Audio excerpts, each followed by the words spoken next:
Jadi kalau ulama, kiai, saudara, ustaz, begitu juga para habaib sudah dihancurkan namanya dengan aneka ragam fitnah supaya umat pergi meninggalkan para kiai dan para habaib. Tapi apa yang terjadi? Ternyata umat nggak pergi sudah. Alhamdulillah. Ternyata umat makin semangat untuk cinta dan membela para habaib dan para kiainya. Betul? Alhamdulillah. Itu membuat mereka marah, bukan mereka nggak marah sudah. Tadinya mereka pikir sudah selesai. Habib Rizik udah dihabisi, kawan-kawannya udah dihabisi, banyak yang udah dimasukkan penjara sudah. Jadi bagi mereka sudahlah, ini habaib ulama nggak berani macam-macam lagi sudah. Jadi mereka pikir pengaruh sudah selesai.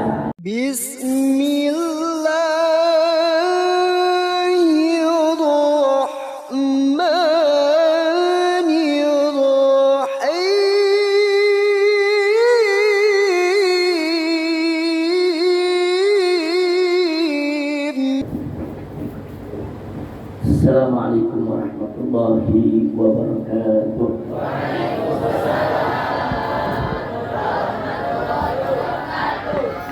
Bismillah, walhamdulillah, wassalatu wassalamu ala rasulillah wa ala alihi wa sahbihi wa mawalah. Amma ba'd, siyadatul habaib asy-syurafa wa sa'adatul ulama'il fudala wa jami'il thalabah wal hadirin wal hadirat rahimakumullah. Usikum jami'an wa nafsi bi taqwallah wa bi ta'ati Rasulillah sallallahu alaihi wasallam. Nasallahu subhanahu wa ta'ala an yaj'alana jami'an minal muttaqin. Amin ya rabbal alamin. Alhamdulillah, pada saat ini kembali kita dipertemukan oleh Allah Subhanahu wa taala. Mudah-mudahan pertemuan kita pada pagi hari ini menjadi penyebab turunnya rahmat dan barakah. Amin ya rabbal alamin. Ahibahil kiram,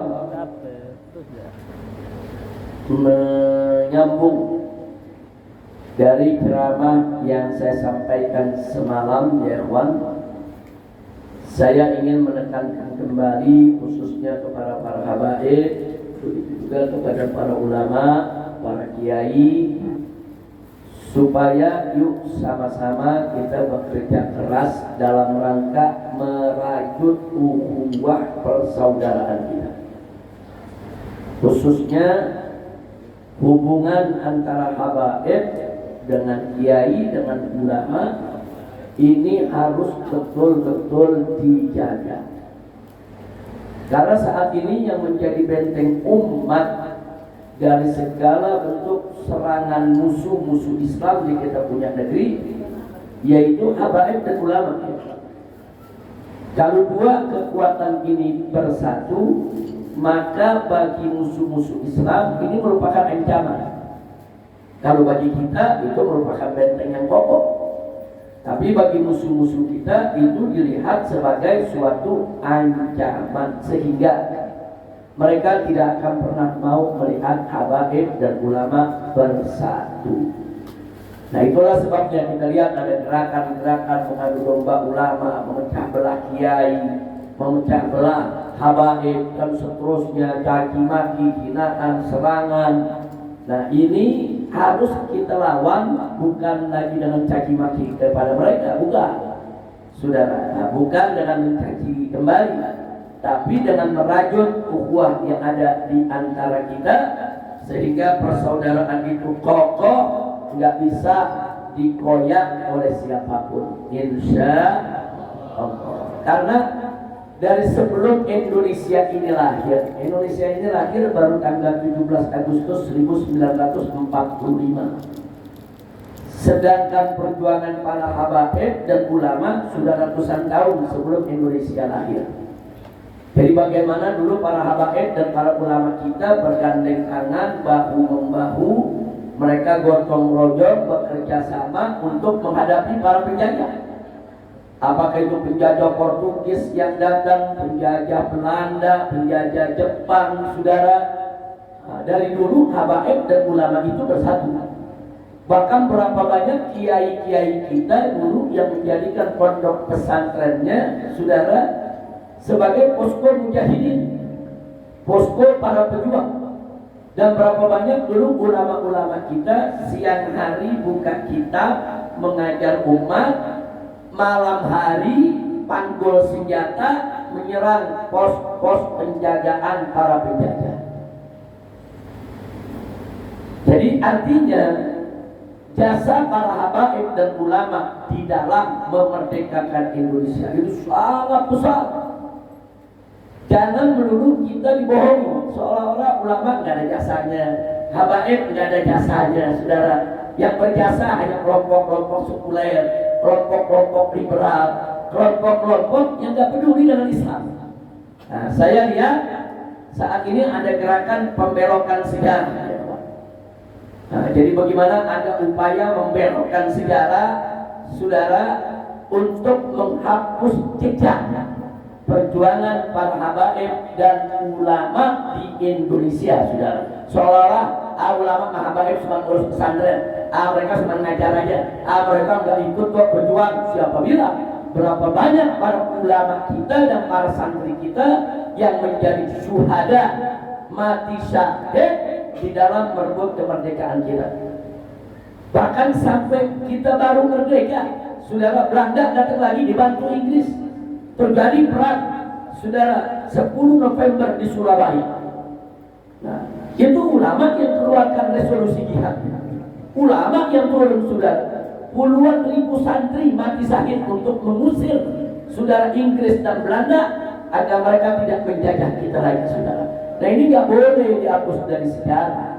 Bagaimana Bung Tomo, perwakilan dari tentara, mendatangi kiai-kiai, saudara, mohon bantuan memperkuat pasukan dalam rangka untuk melawan tentara Nika, yaitu tentara Inggris yang datang yang dibonceng oleh tentara Belanda.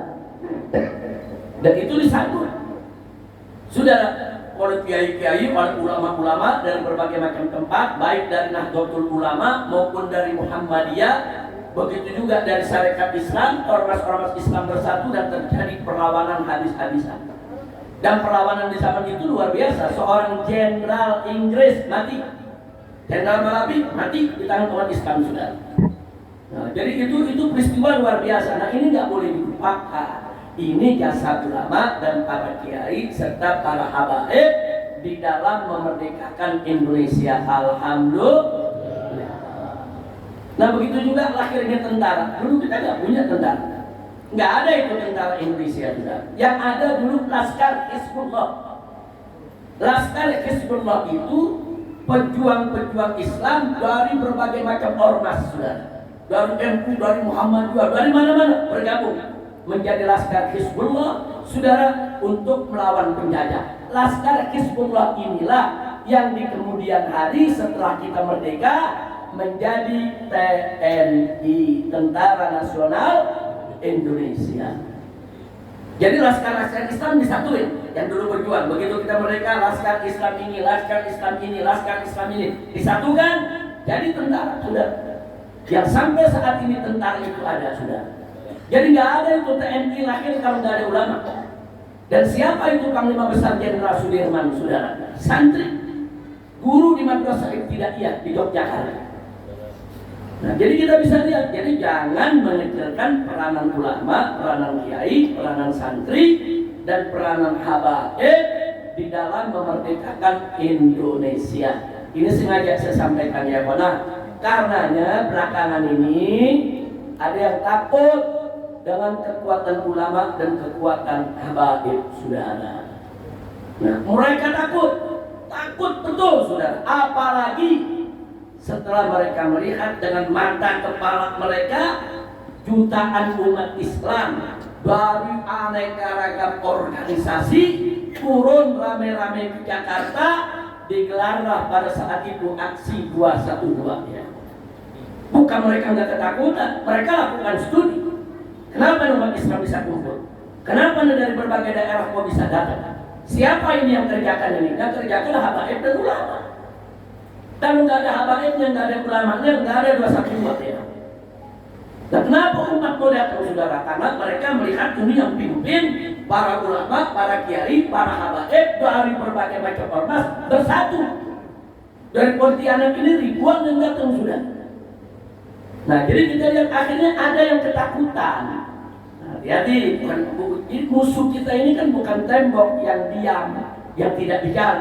Musuh kita bukan patung yang nggak bisa bergerak. Musuh kita itu adalah makhluk-makhluk yang juga selalu berpikir untuk menghancurkan kita. Makhluk-makhluk yang punya aneka ragam kekuatan untuk menyerang kita sudah. Jadi begitu digelar 212 mereka ketakutan. Takut sudah. Jadi begitu mereka ketakutan, saudara, mereka mencoba mendatangi tokoh-tokoh 212 sudah. Baik di pusat maupun di daerah ibadallah. Nah, cara politik mereka apa? Peluk dulu. Kalau nggak mau dipeluk, jebuk. Sayang dulu. Kalau nggak mau disayang, tendang. Saudara.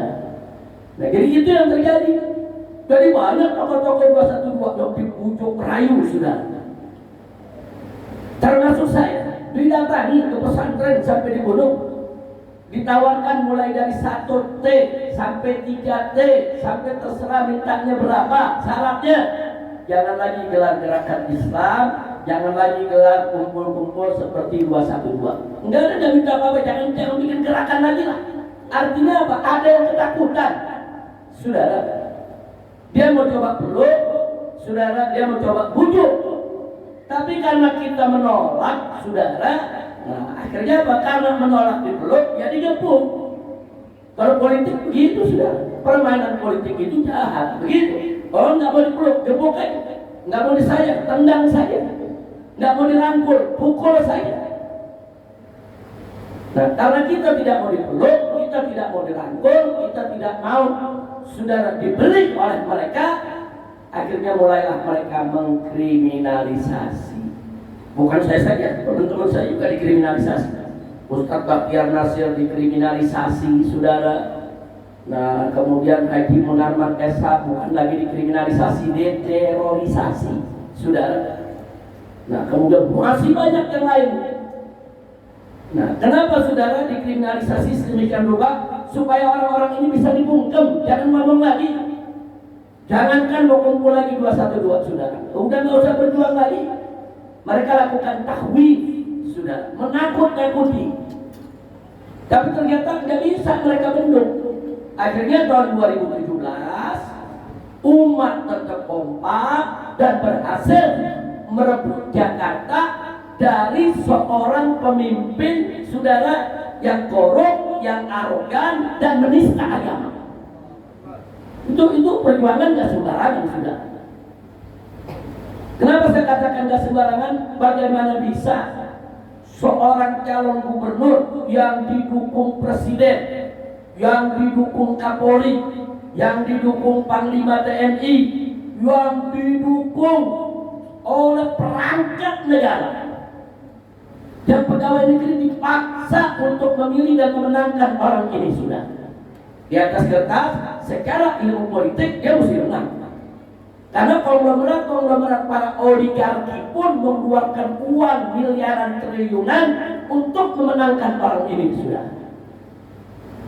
Jadi di atas kertas kalau kita cerita ilmu politik, mestinya menang dia. Secara teori politik menang, nggak mungkin bisa dikalahkan sudah. Tapi faktanya akhirnya mereka kalah. Karena dengan apa? Dengan kekuatan umat sudah. Umat dari mana-mana bersatu. Di 2017 setelah 212 di akhir tahun 2017 ada pilkada di Jakarta, itu pilkada rasa pilpres sudah. Bentuknya fisiknya memang pilkada, tapi rasanya seperti lebih dari pilpres sudah. Itu pertarungan sudah. Nah, ternyata akhirnya dengan izin Allah mereka kalah. Itu di luar dugaan ilmu politik sudah. Nggak ada yang akan menyangka mereka kalah. Nah, begitu mereka kalah, di sini mereka melakukan studi lagi. Kenapa bisa kalah? Saat itu presiden mengumpulkan semua menterinya. Ditanyakan kenapa kita bisa kalah? Ada apa kita kalah? Kita udah kerahkan semua kekuatan kemampuan. Kok bisa kalah? Sudah, lagi-lagi mereka melakukan studi. Ini kerjaannya habaib dan kiai dan ulama. Ya, habaib dan ulama bersatu, habaib dan kiai bersatu. Alhamdulillah. Nah disitulah akhirnya mereka melihat kekuatan habaib dan kekuatan kiai, ancaman politik, bisa merusak rencana besar mereka, sudah. Nah, itu saya jadi ingat, saudara, bagaimana Allah memerintahkan kita wa'tasimu bihablillahi jami'a wa la tafarraqu. Nah, berpegang teguhlah kamu sekalian kepada tali Allah, agama Allah, ajaran Allah, jangan sekali-kali kamu berpecah belah. Itu amanat Allah. Dan Nabi juga mengatakan dalam hadisnya, alaikum bil jamaah fa inna yadallahi ma'al jamaah. Wajib atas kamu sekalian yaitu bersatu, gotong royong, kerjasama, berjamaah, jangan berjuang sendiri-sendiri. Itu pesan Nabi. Kenapa? Fa inna yadallahi ma'al jamaah. Karena sesungguhnya tangan Allah, pertolongan Allah itu ada pada kebersamaan. Ini rahasianya, saudara. Karena di Jakarta kita bersatu, saudara, bahkan ada 300 pemuda dari Pontianak, saudara. Itu saat pilkada di Jakarta ikut turun ke Jakarta, sudah.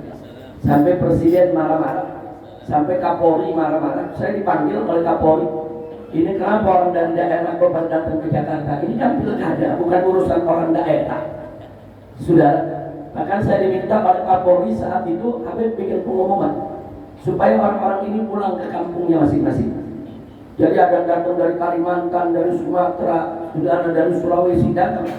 Memang saya undang untuk menjaga Jakarta, saudara. Nah, jadi saya diminta oleh Kapolri saat itu untuk membuat pernyataan siaran pers supaya semua umat Islam yang datang dari daerah ke Jakarta agar kembali pulang, jangan ikut campur pilkada di Jakarta.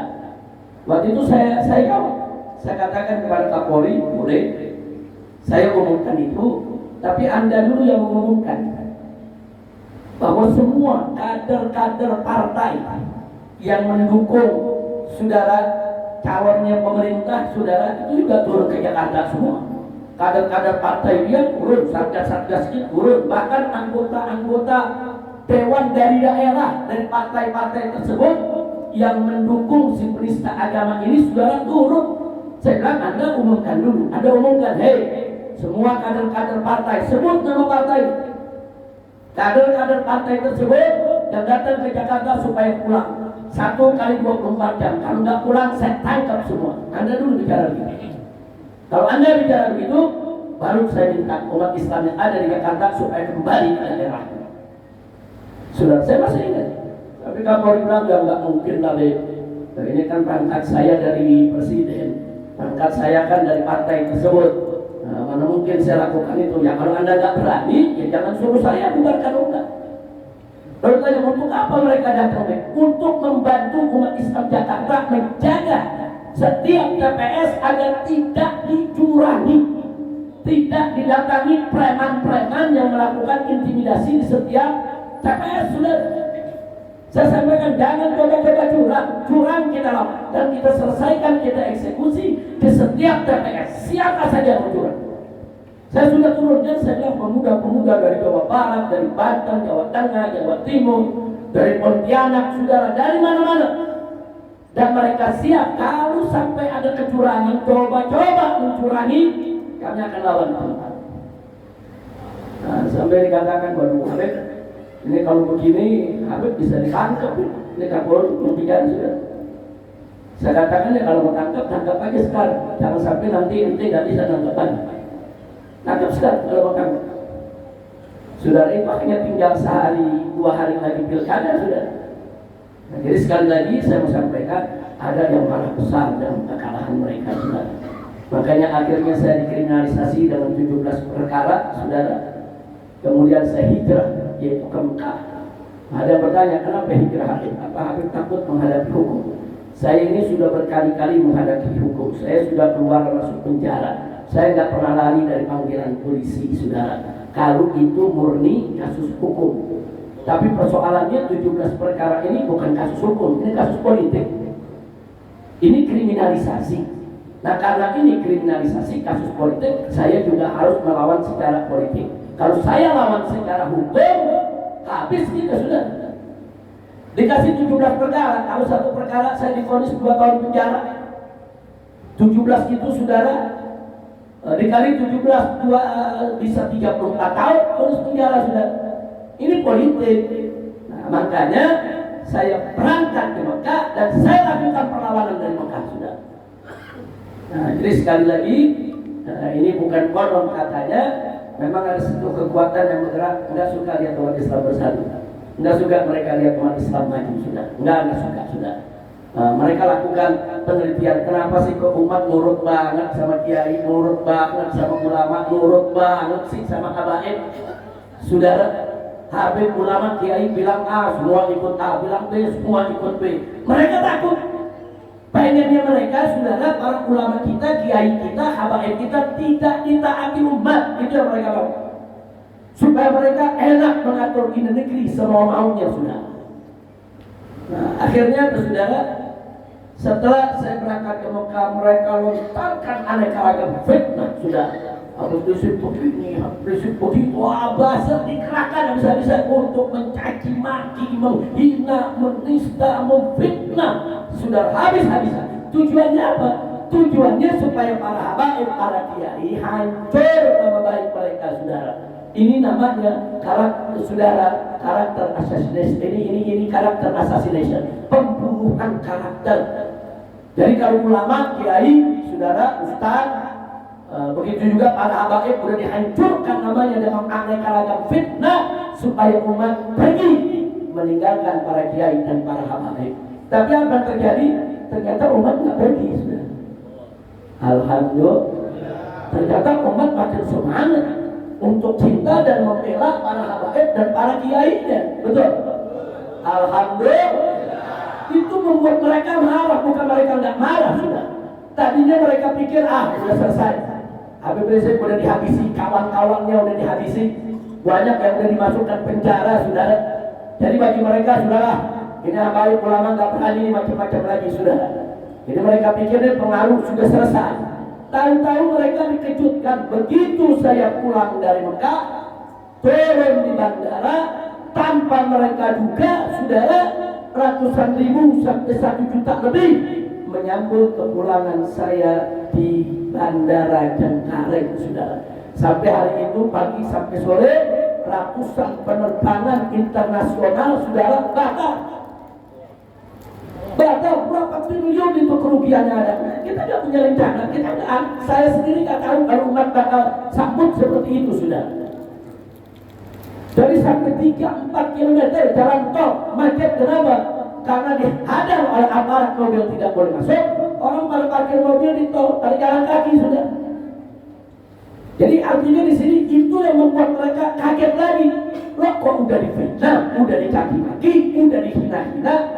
Ini para habaib datang ke airport, para ulama datang, para kiai datang, sudah. Termasuk dari Kalimantan ini datang rame-rame, kiai, santri, ustaz datang bersatu lagi, sudah. Saya sendiri tidak pernah sangka bakal disambut seperti itu. Tapi ingat, ada yang meneropong kita, ada yang memperhatikan kita. Ada yang nggak terima, saudara, kalau umat bersatu lagi. Nah, maka itu, begitu mereka lihat, mereka bersatu ini nggak bisa dibiarkan. Ini ulama kiai mesti diadu domba, ini ulama kiai mesti dihabisin pengaruhnya. Jangan sampai umat ikut mereka lagi. Nah, dari situlah dibuat framing-framing, saudara. Habib Rizik itu orang berbahaya, anti NKRI, ekstrim, radikal, saudara. Akhirnya ada Pangdam yang nantang perang FPI di Jakarta. Kemudian ada Kapolri yang ngancam akan tangkap Habib Rizik, bubarkan FPI. Ada Kapolda Metro juga yang ngancam kita akan gebuk Habib Rizik dan FPI. Semua itu framing untuk cipta kondisi. Dia ingin ciptakan kondisi depan umat, awas loh, ini Habib Rizik baru berbahaya, ini radikal, ini ekstrem, ini teroris. Supaya kenapa? Kalau umat percaya, begitu besok saya dibunuh oleh mereka, umat akan memaklumi, oh pantas Habib Rizik dibunuh teroris, oh pantas Habib Rizik dibunuh emang penjahat, emang radikal, emang ekstrem. Nah, itulah saudara bagaimana akhirnya terjadi peristiwa KM 50 yang ditargetkan saya. Mereka mau bunuh saya saudara. Allah selamatkan saya dan keluarga, tapi pada saat itu ada 6 laskar yang menjadi syuhada saudara. Mereka culik, mereka siksa, mereka bunuh, setelah dibunuh difitnah lagi saudara. Tujuannya apa saudara? Tujuannya itu tadi supaya umat nih saudara jangan dukung, ini orang berbahaya, ini teroris. Itu kan tuh laskarnya bawa senjata tuh laskarnya bawa pistol tuh laskarnya nembakin polisi saudara. Semua fitnah supaya umat memaklumi, oh pantas laskar dibunuh, emang pada bawa pistol sama polisi, oh pantas habis polisi mau dibunuh. Itu yang mereka menciptakan, tapi lagi-lagi mereka gagal saudara. Begitu saya masuk penjara, begitu FPI dibubarkan, saudara, dan pada saat dibubarkan, saya instruksikan dari dalam penjara kepada kawan-kawan pengurus FPI, saudara di Jakarta. Karena saya sudah dapat kabar akan dibubarkan dari pagi hari, saudara. Habib, nanti sore ada pengumuman dari pemerintah FPI akan dibubarkan. Apa kira-kira langkah yang harus kita ambil? Apa kita terima begitu saja? Apa kita tuntut, kita betulkan, atau kita lawan? Saudara, saya katakan kita diam saja tidak boleh. Kalau dia kemungkaran, selama ini kan kita selalu lawan kemungkaran, nggak boleh kita diam sudah. Tapi kalau kita lawan juga jangan. Begitu kita lawan, itu yang mereka mau, saudara. Karena mereka tunggu FPI melawan. Kalau FPI melawan, kemudian FPI dihabisi, wajar. Oh ini penjahat, ini pemberontak, mereka melawan, bakar-bakaran di mana-mana. Sehingga jangan dibiarkan dan jangan dilawan. Lalu bagaimana kalau kita petunkan ke pengadilan? Jangan juga saja. Sebab kalau kita petunkan, satu prosesnya lama. 2, belum tentu kita menang. 3, kalau sampai kita kalah di pengadilan, maka pembubaran FPI yang semula putusan politik yang inkonstitusional kalau diputuskan oleh pengadilan maka menjadi konstitusional. Jadi putusan yang tadinya nggak sah menjadi sah. Jangan saya bilang. Lalu bagaimana Habib? Dapat. Nanti sore begitu dibubarkan langsung umumkan organisasi yang baru. Mereka membubarkan Front Pembela Islam, kita bikin lagi Front Persatuan Islam, Front Persaudaraan Islam, Front Pejuang Islam, Front Pecinta Islam. Singkatannya sama FPI. Pengurusnya dia juga. Dan ini nggak melanggar undang-undang, nggak ada undang-undang larang sudah. Nah akhirnya jam 4 sore dibubarkan, jam 5 sore kita deklarasikan saudara FPI yang baru. Lalu besoknya para wartawan datang ke Menko Polhukam, Pak Menteri, ini bagaimana? FPI kemarin dibubarkan, sudah muncul lagi FPI yang baru. Apa jawab Pak Menteri? Selama namanya bukan Front Pembela Islam, yang nggak apa-apa, karena undang-undang nggak melarang. Alhamdulillah. Kalau pakai sidang bisa setahun lebih sudah. Kalau melawan, oh bisa disebut kita organisasi terlarang sudah. Kalau pakai sidang, belum tentu kita menang sudah. Tapi kalau merubah nama, sekjen rapi sudah. Nah tinggal yang di daerah-daerah, tinggal ganti pelang aja, ganti kaos, ganti nama, selesai. Alhamdulillah. Dan FPI yang baru saat ini lebih hebat dari FPI yang lama, lebih berkembang, lebih disambut oleh masyarakat di mana-mana sudah. Ini membuat mereka juga bingung. Ini bagaimana? Udah difitnah, udah dicaci maki, udah dimusuhi, dikriminalisasi. Sudah. Ini ulama mencari tetap bersatu, tetap berjuang. Ini bagaimana ini? Saudara, akhirnya mereka buat gerakan saudara. Kenapa sih? Kok para habaib ini dicinta ulama sih? Kenapa sih kiai cinta pada para habaib? Gara-gara kiai cinta habaib, umat jadi ikut cinta habaib. Oh, kalau begitu gara-gara status habaibnya ini. Habaib ini kan keturunan Nabi. Nah, karena mereka keturunan Nabi, diyakini oleh umat, mereka jadi dihormati. Kalau begitu, ini dulu yang kita mesti serang. Bilang aja nih Habib semua palsu. Ini Habib semua bukan keturunan Nabi. Ini Habib semua nasabnya tidak bisa dipertanggungjawabkan. Ini nasabnya batal. Luar biasa sudah. Tujuannya apa? Kalau umat sudah percaya Habib itu palsu, nasabnya palsu, mereka bukan turunan Nabi. Maksud tujuannya supaya lagi-lagi supaya umat pergi meninggalkan habaib dan para ulama. Saya mau tanya, cara-cara begini licik tidak? Jahat tidak? Belum selesai ini ya, wah. Makanya peristiwa-peristiwa soal pegang nasab saat ini masalah politik, saudara. Ini masalah politik yang ada mokhirnya, masalah politik yang memang dibayar, saudara. Saudara, ulama besar Nahdlatul Ulama, salah satu pimpinan tertinggi NU, saudara, di Jawa Timur, Kiai Haji, saudara Miftah, ya apa? Miftahul,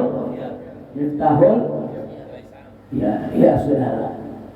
Beliau mengatakan, belum lama, baru sekitar sebulan 2 bulan yang lalu, saudara, ada rekamannya. Beliau katakan, ini masalah nasab ini yang lagi diobok-obok ini ada mohirnya, kata beliau. Saya ketemu dengan Kapolda Jawa Timur, beliau cerita. Saya tanya dengan Kapolda Jawa Timur, ini siapa sih yang bermain begini? Bikin gaduh, bikin resah. Akhirnya Pak Kapolda Jawa Timur sendiri, ya Pak Kiai maklum lah. Itu kan ada jenderal-jenderal di Jakarta yang lagi main begitu. Saudara, saya percaya dengan Kiai, saudara. Ini berita nggak main-main, saudara. Dan saya percaya kalau Kapolda tadi nggak berdusta pada Kiai, saudara. Artinya memang di belakang ini ada yang bermain, saudara. Bahkan perlu Anda ketahui sedikit saja, 2 hari sudah sebelum terjadi peristiwa KM 50, 3 orang intelijen BIN ditangkap oleh Laskar FPI di Pondok Pesantren MS Megamendung. 3 orang ditangkap, 3-tiganya punya kartu BIN, dan yang satu punya juga sebagai anggota tentara, yang satu anggota jurnalis, yang satu lagi mahasiswa, saudara. 3-tiganya punya kartu BIN. Ini peristiwa yang sangat memalukan, saudara. Badan intelijen negara yang disegani secara nasional dan internasional bisa ketangkep Laskar FPI. Bagaimana ceritanya, saudara? Itu jadi berita dunia, saudara. Intel FPI nangkep Intel negara. Masya Allah. Dan itu membuat mereka marah, saudara. Dan saat penangkapan ketiga Intel tadi, Laskar FPI menggunakan mobil yang ditembaki pada saat KM 50, saudara. Jadi mobil KM 50 itu, saudara, yang ditembaki, yang 6 laskar akhirnya meninggal dunia, saudara. Itu adalah mobil yang dipakai untuk menangkap 3 anggota BIN tersebut. Jadi artinya di sini, ini peristiwa, semua ini peristiwa politik, saudara. Hati-hati. Nah, dan ini akan terus berlanjut, saudara. Kita jangan takut. Justru mereka yang sedang ketakutan. Mereka nggak bisa tidur mikirin kenapa gagal melulu. Kenapa ulama sampai kiai bersatu? Makin kita bersatu, makin meriah. Ini saya gandeng tangan Ustaz Satyawan Omar, saudara. Di foto, nyebar, itu pada meriah itu mereka. Kok bisa-bisa ini? Habib sama kiai di Kalimantan bisa gandeng tangan, bisa duduk bareng, bisa ceramah bareng. Mereka meriang, mereka takut. Tapi kita tidak akan pernah takut menghadapi mereka. Insya Allah ada saatnya Allah akan hancurkan mereka. Amin. Ya Rabbal. Saya tidak mau bicara panjang lagi soal itu, ya kawan. Akhirnya saya mengingatkan sekali lagi bahwa habaib dan ulama, saudara, ini benteng kita semua. Yuk kita jaga. Setuju? Setuju. Semalam sudah saya sampaikan, saudara, bagaimana Habaib sebagai ahlul bait zuriyah Nabi itu termasuk syiarnya Allah. Kiai ulama sebagai pewaris Nabi itu juga syiarnya Allah yang wajib kita jaga. Allah muliakan mereka, kita wajib muliakan mereka. Allah mengistimewakan mereka, kita wajib mengistimewakan mereka. Sudah, ulama, kiai, warasatul anbiya, pewaris Nabi, sudah. Allah nyatakan dalam Al-Qur'anul Karim, faqala ta'ala yarfa'illahu alladhina amanu minkum walladhina utul ilma darajat. Allah tinggikan derajat para ulama yang punya ilmu, yang beriman, istiqamah di jalan Allah. Allah muliakan para ulama, kita semua wajib untuk memuliakan para ulama kita sudah. Nah, begitu juga para habaib ahlul bait. Allah nyatakan dalam Al-Qur'anul Karim, faqala ta'ala dalam surat Al-Ahzab ayat 33, saudara. Faqala ta'ala innama yuridullahu liyudhiba ankumur rijsa ahlal baiti wa yutahhirakum tathhira. Innama yuridullah, sesungguhnya Allah menginginkan liyudhiba, untuk menghilangkan ankum, daripada kamu sekalian, ar-rijs, segala kekotoran. Sudah, semua kekotoran Allah akan hapuskan dari kamu. Siapa kamu sini? Ahlul bait, ahlul baitnya Nabi. Siapa ahlul bait Nabi?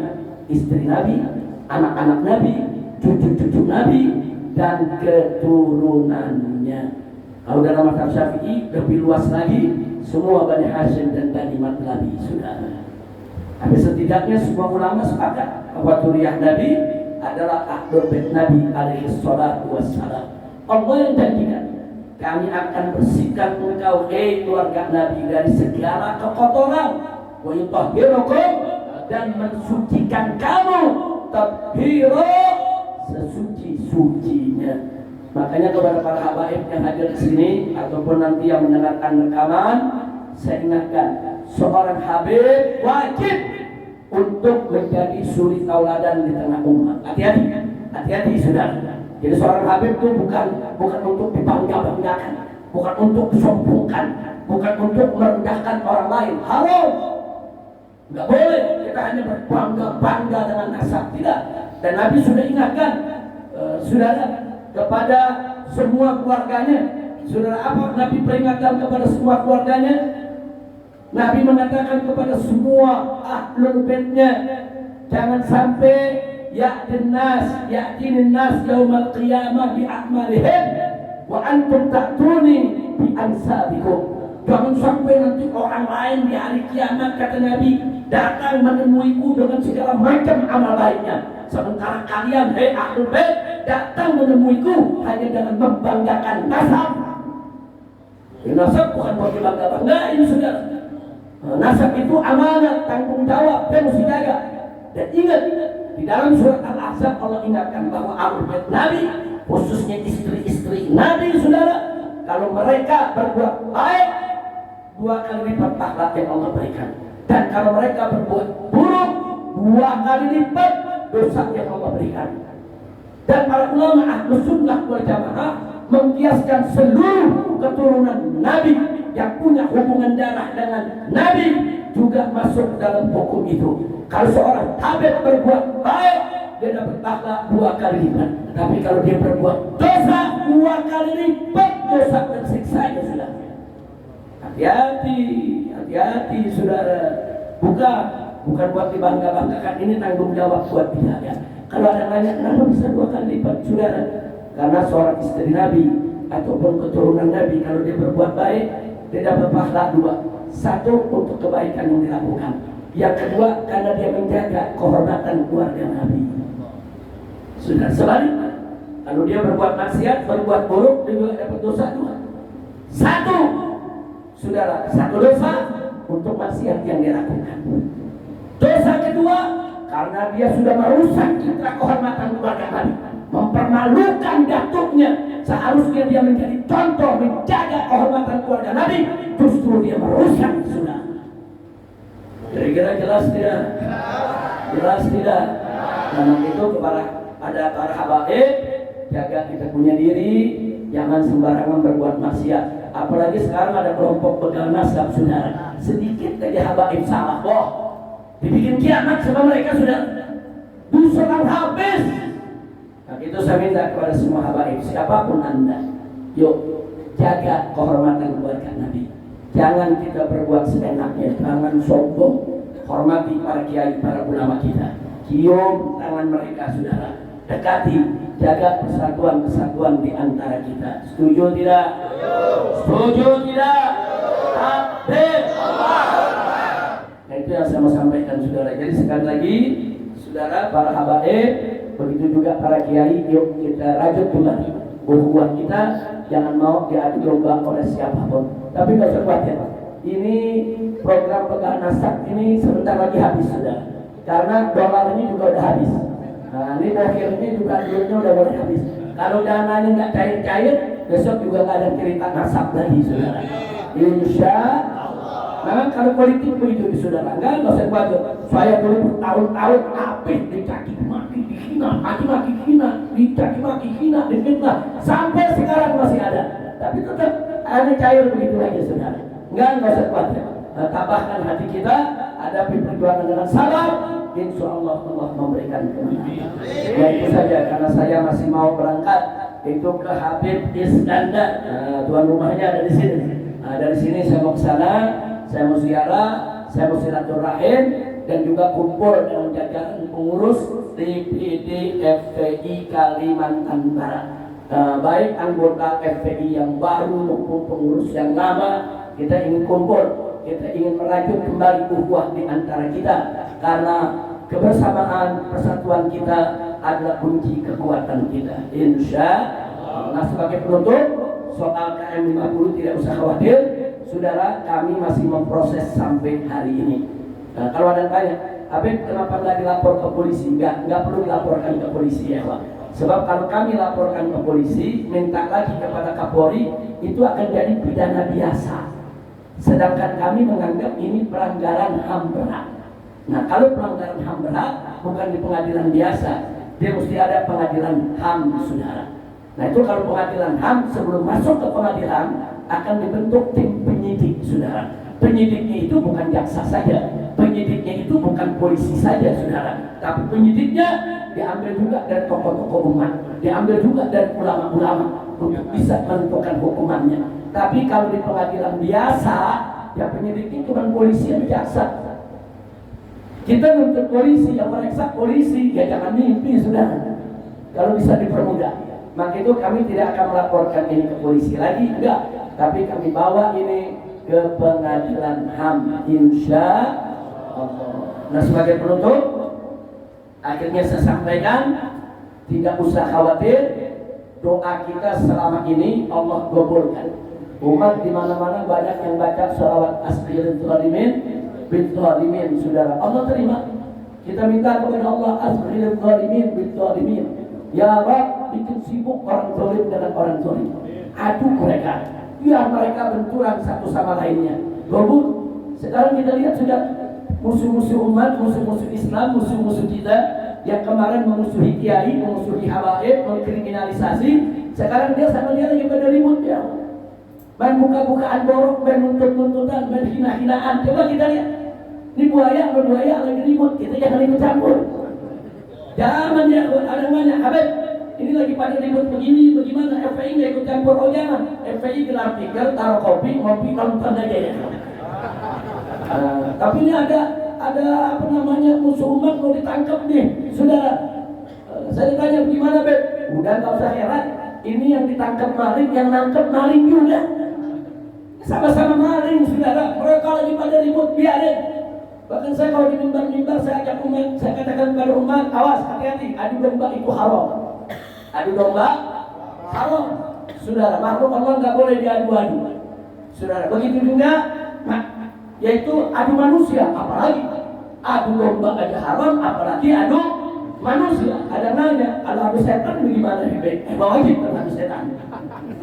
Adu setan wajib. Ada nanya, setannya siapa? Pikirin sendiri-sendiri. Masya Allah, ini setan lagi pada ribut. Tenang-tenang dulu ya Pak. Yang penting habaib bersatu, ulama bersatu, nonton dulu. Ini setan-setan lagi pada ribut, serigala lagi cakar-cakaran, lagi gigit-gigitan, monyet-monyet saudara lagi saling menyerang. Kita nonton dulu. nanti pada akhirnya semua tuh monyet, semua tuh serigala, semua tuh buaya kita jebloskan rame-rame ke penjara. Insya takbir. Nah, itu saja yang bisa saya sampaikan. Mudah-mudahan pondok pesantren Mizan Hizbah Al-Mizan yang dipimpin oleh Ustadz kita Syekhuna Kiai Haji Sardiawan Umar, saudara, mudah-mudahan pondok pesantren ini diberkahi, diberkahi kiainya, diberkahi guru-gurunya, diberkahi santriwan dan santriwatinya, dikeluarkan oleh Allah dari pondok ini pemimpin-pemimpin umat masa depan yang taat kepada Allah dan Rasulnya, yang memiliki ilmu dan diamalkannya, dan semoga Allah berkahi semua yang membantu daripada kelancaran pondok pesantren Hizbah Al-Mizan ala hadhihi niyyah wa likulli niyatin shalihah wa ila hadratin nabiyil mustafa sallallahu alaihi wasallam bisirril fatihah.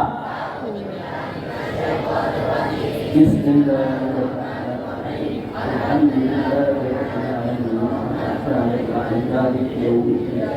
إياك نعبد وإياك نستعين اهدنا الصراط المستقيم صراط الذين أنعمت عليهم غير المغضوب عليهم ولا الضالين آمين. Baik ya kawan, kita baca sekali lagi suratul Fatihah. Yang kita niatkan kalau ada keluarga kita yang sakit, biar Allah sembuhkan. Kalau kita atau keluarga kita akan punya kesulitan, agar Allah mudahkan. Kalau kita dengan keluarga kita ada yang terhimpit utang, himpit masalah, biar Allah buka semua, Allah lapangkan. Nah, begitu juga saudara, ini ada saudara kita Bapak Irham bin Bakar, begitu juga Nurmadia bin Hidayadi, dan semua pasangan-pasangan di sini yang belum punya keturunan, semoga diberikan oleh Allah keturunan yang soleh dan solehah. Begitu juga saudara untuk anak-anak kita saudara, baik anak-anak daripada yang menulis di depan ini, ada anak-anak yang bernama Muhammad bin Supriyanto, Sidqiyah binti Supriyanto, Arsilah Raya binti Supriyanto, agar mereka ini semua jadi anak yang solehin dan solehat. Begitu juga anak-anak kita semua. Allah subhanahu wa ta'ala yuwaffiqana wa iyyakum lin najah wal falah wal istiqamah fid din wal dunya wal akhirah bi sirril Fatihah.